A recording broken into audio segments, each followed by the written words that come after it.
Welcome back to my channel guys. I hope कि आप सभी ठीक होंगे। चलिए आज एक और कहानी सुनते हैं। दो विलेजर्स थे जिनमें से एक का नाम था हिमाकर और दूसरे का नाम था सीतापति। अब दोनों एक गांव में रहते हैं और दोनों ही एक टाउन में जाते हैं जहां पर एक फेयर लगती है, जहां पर एक मेले जैसा एक प्रोग्राम था जिसमें काफी सारे जो और व्यक्ति थे वो आते हैं और वहां पर अपनी सेल करते हैं ना। जैसे तो वो जाते हैं हिमाकर और सीतापति। अब हिमाकर के पास था कॉटन बहुत सारा। उसने सोचा कि वो अगर फेयर पर जाएगा तो वहां पर बेचकर उस पर थोड़ा सा मुनाफा कमाएगा, पैसे लेकर आएगा। हिमाकर के पास था कॉटन और सीतापति के पास था बीटल लीव्स। अब बीटल लीव्स क्या होते हैं? ये एक तरीके के लीव्स होते हैं जो बहुत कम पाए जाते हैं, तो इनकी कॉस्ट काफी होती है। तो वो जब दोनों एक का घर किसी और साइड से था, एक का घर किसी और साइड से था, जब वो रास्ते में मिलते हैं तो एक जगह पर एक पेड़ के नीचे दोनों बैठकर आराम करते हैं। अब वो दोनों एक बातचीत कर रहे हैं और दोनों एक दूसरे से पूछ रहे हैं कि तुम कहाँ जा रहे हो, ऐसे वैसे। तो फिर एक दूसरे से बातें करते हैं और बताते हैं कि मैं ऐसे फेयर पर जा रहा हूँ। तो उनमें बात चलती है और वो पूछ लेते हैं कि तुम्हारे पास क्या है, तुम क्या बेचने जा रहे हो। और फिर जो हिमाकर है वो फिर उसके जो वो लीव्स थे, बीटल लीव्स थे, वो देखता है। और जो सीतापति था वो हिमाकर का कॉटन देखता है। कॉटन उस टाइम पर बहुत एक्सपेंसिव था, काफी पुरानी स्टोरी है ये। तो वो ये प्लान करते हैं, वो ये डिसाइड करते हैं कि हम फेयर में जाने से अच्छा हम आपस में ही बांट लें। अब हिमाकर ने बोला तुम मुझे बीटल लीव्स दे दो और मैं तुम्हें कॉटन दे देता हूं। तो उन दोनों के बीच में ये डील होगी कि हिमाकर ने बोला कि मैं तुम्हारे जो बीटल लीव्स हैं उसको मैं ले जाता हूँ, उस पर उसको मैं यूज कर लूंगा या उसको मैं आगे बेच दूंगा। और सीतापति ने बोला कि मैं तुम्हारा कॉटन ले जाता हूँ। अब दोनों चीजों में जो कॉटन था वो ज्यादा एक्सपेंसिव था जो कि हिमाकर के पास था। अब हिमाकर ने ये बोला कि जो इसी एक्स्ट्रा कॉस्ट है वो मुझे चाहिए। तो सीतापति ने बोला कि अभी तो मेरे पास पैसे नहीं है, बट तुम कल मेरे घर आ जाना और मेरे से पैसे ले जाना। तो यही होता है, वो दोनों डील करके एक दूसरे का सामान एक्सचेंज करके चले जाते हैं। नेक्स्ट डे जब हिमाकर अपने पैसे वापस लेने आता है, अपने पैसे जो उसके बचे होते हैं, जो उसके एडवांस में होते हैं, ज्यादा होते हैं, तो वो जब लेने आता है सीतापति के घर, तो वो आते सारी चिल्लाना शुरू कर देता है। अब सोचोगे कि वो क्यों चिल्ला रहा है, वो तो सिर्फ पैसे लेने आता है। हुआ यूं कि जो बीटल लीव्स थे वो नकली थे। वो जो बीटल लीव्स थे वो कोई और लीव से वो ओरिजिनल नहीं थे। तो उसको एकदम गुस्सा आता है। तो वो फिर सीतापति को सारी बात बताता है कि ऐसे हुआ मेरे साथ। तो वो कहता है, सीतापति उस समय, ये दोपहर का समय, तो सीतापति उस समय अपने घर के बाहर उसका एक कुआं था जिसको वो उस टाइम पर साफ कर रहा था। कुएं को वो साफ कर रहा था जब हिमाकर उसके घर पर आया। तो सीतापति ने हिमाकर को बेवकूफ बनाकर ये कहा, जो मैं ये साफ कर रहा हूं ना कुआं, इसके बीच में खजाना छुपा हुआ है। तो अगर वो खजाना मुझे मिल गया तो हम दोनों आपस में बांट लेंगे।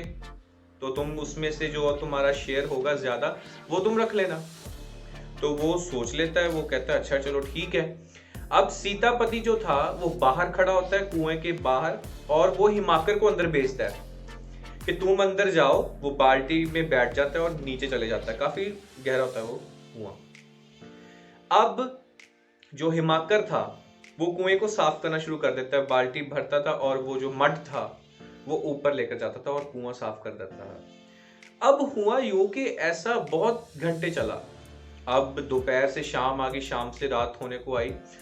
तो हिमाकर के एकदम दिमाग में आया कि सीतापति मुझे कुआं साफ करने के बहाने मुझे बेवकूफ बना रहा है ताकि वो पैसे ना ले सके। वो मुझे उसे बेवकूफ बना रहा है कि वो बार बार उसे यही काम करवा रहा है, उसका काम भी हो रहा है और उसको पैसे भी नहीं मिल रहे। तो फिर वो जब कहते हैं कि अब उसके दिमाग में एक प्लान आता है, हिमाकर के वो चालाकी से ये कहता है कि हाँ मुझे ट्रेजर मिल गया, मुझे उठाओ तो मैं ट्रेजर ऊपर लेकर आता हूँ। अब हुआ यूं कि सीतापति ने कहा कि तुम्हें सच में मिल गया, क्योंकि वो उसको ऊपर नहीं लेकर आना चाहता था। और हिमाकर कहते हैं हाँ मुझे मिल गया, पर तुम मुझे ऊपर खींचो। अब क्या हुआ, हिमाकर ने ये प्लान बनाया, अगर उसके हाथ में कोई ट्रेजर नहीं होगा तो उसको वो फिर नीचे फेंक देगा सीतापति।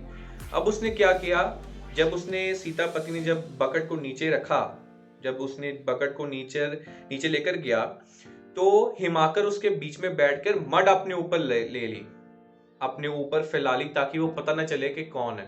तब वो ऊपर चलो जब गया तो वो जब बाहर उतरा तो उसने उसको बहुत डांटा कि तुमने मेरे साथ ऐसा क्यों किया, तुम तो चाहते थे तो मुझे बीच में मार देते, बीच में रहने देते, तुम मुझे कभी भी ना बाहर निकालते। ये तो वो चालाकी से बाहर आ गया था।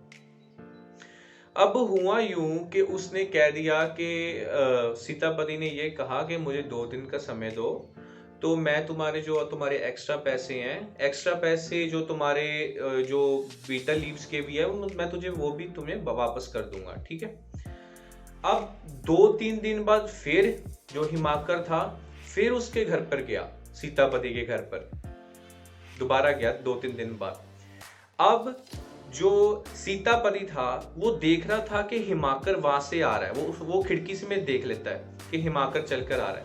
और सीतापति अपनी वाइफ को बोलता है कि अगर ये आया और इसने पूछा कि सीतापति कहाँ पर है, उसका हस्बैंड कहाँ पर है, तो उसे कह देना कि मेरी डेथ हो चुकी है। सीतापति अपनी वाइफ को कह रहा है कि उसे कह देना, हिमाकर को कह देना कि मेरी डेथ हो चुकी है और बड़ा शोक का माहौल है और आप प्लीज चले जाओ। और उन्हें यही लगा, सीतापति को यही लगा कि वो शायद ये सोच करके उसके घर पे उसकी डेथ होगी, अब क्या फायदा पैसे लेने का, और वो चले जाएगा। अब जब हिमाकर उसके घर पर पहुंचता है, सीतापति के घर पर पहुंचता है, तो एज इट इज जो उसका प्लान था, उसकी वाइफ आती है बाहर और वो रोती हुई बाहर आती है क्यों, और वो कहती है उनकी डेथ हो चुकी है ऐसे वैसे।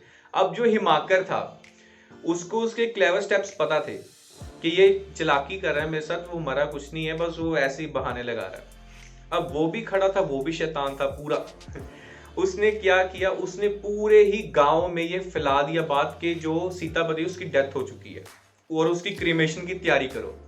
वो सारा गांव जो था वो उसके घर पर जाके इकट्ठा हो गया, जो सारा उसका विलेज था, उसने जोर जोर कर चिल्लाकर सभी गांव जो था उसको इकट्ठा कर लिया।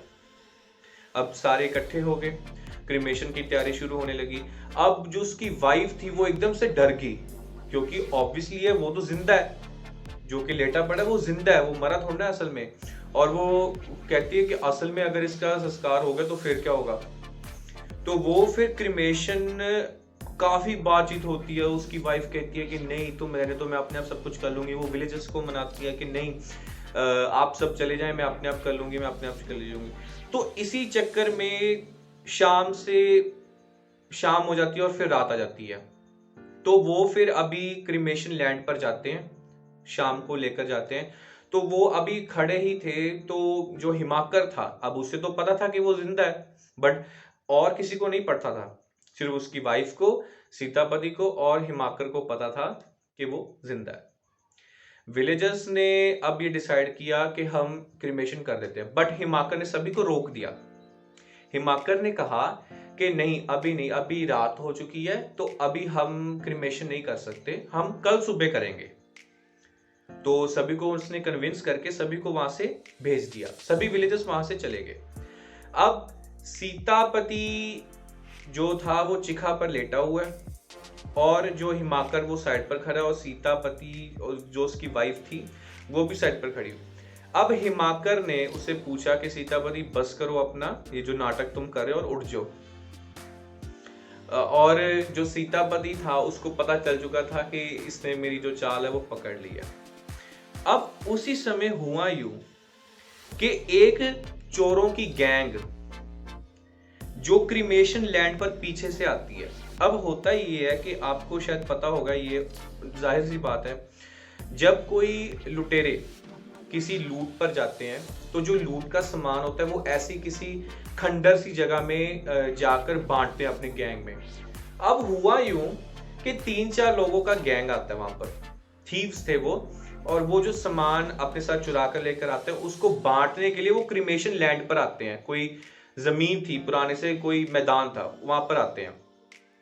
और जब वो वहां पर पहुंचते हैं, वो जो गैंग पहुंचती है, तो वो देखते हैं कि हिमाकर एक चिखा के साथ बात कर रहा है जो सीतापति लेटा हुआ है। और जो गैंग थी उन्हें ये लगा कि ये घोस्ट है, क्योंकि ऑब्वियसली आप दूर से देखोगे तो वो तो चिखा तो ऐसे है ना कि वो मरा हुआ है, और हिमाकर उससे बात कर रहा है। और वो जो गैंग थी वो एकदम से डर गई। उनको ये लगा कि हमने चोरी की है, शायद भगवान हमें ये डांट रहा है, हमें कुछ ऐसे कर रहा है।